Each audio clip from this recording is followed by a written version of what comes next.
All right, ladies and gentlemen. So we're back again, finally. Sorry for the late update. I know there's been a lot going on within Star Wars, and I gave myself a few days to kind of step back. Especially after the Andor situation and some issues that I got online. Which, again, I'm entitled to my own opinion. And if you don't like it, that's fine.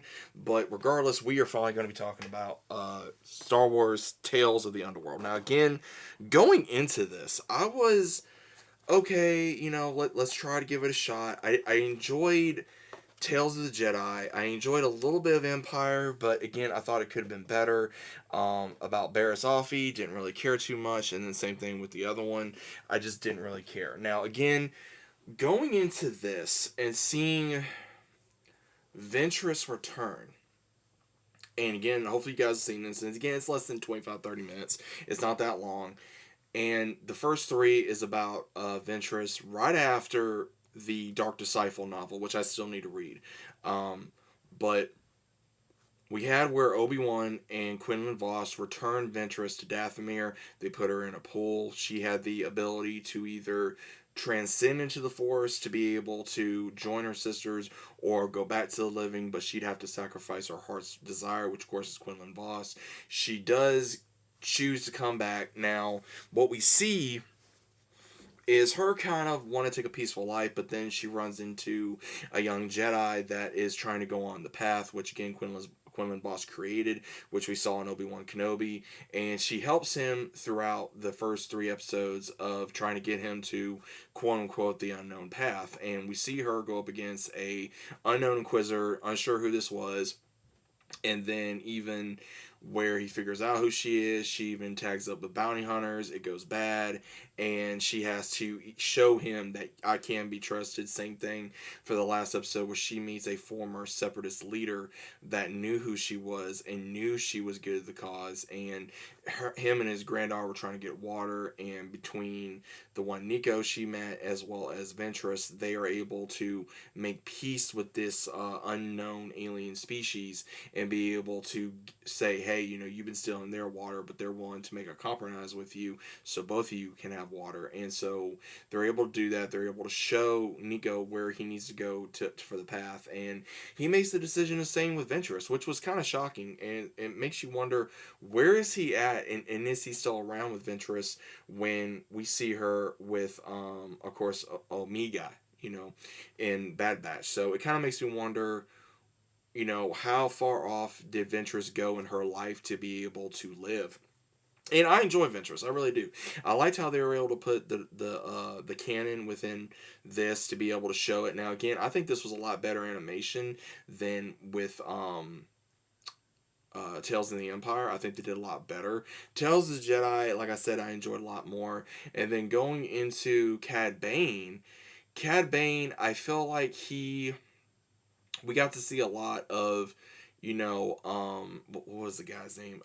J- Jaceno or something like that. Um, he pretty much was Cad Bane's mentor. Him and his friend Colby are on the streets. They're orphans.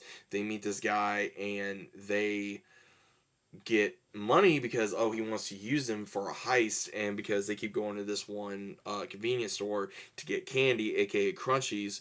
And when he uses them, Cad Bane, aka Colby, is able to escape, but his friend Nero gets arrested, and then later somehow becomes a cop.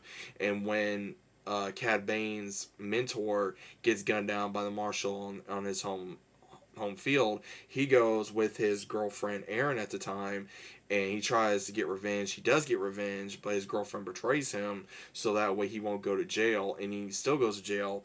And we see later on in the next episode, Nero became the new marshal, and crime wasn't as bad. And then Cad Bane got released from prison. He wanted revenge.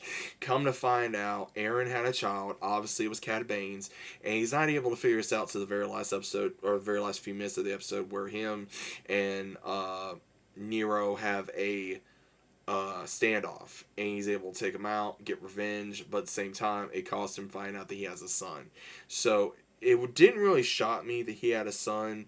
It kind of makes me wonder where his son's at now in the Star Wars universe. Did he ever try to find his father? Did he want revenge on his father? For killing the father that he knew, that he grew up with for however many years. I mean, he was probably maybe 5, 6 years old at that time when Cad Bane killed Nero. So it makes me wonder, did he find out that Cad Bane was his father, or does he find out, and is that going to be the one that takes him out?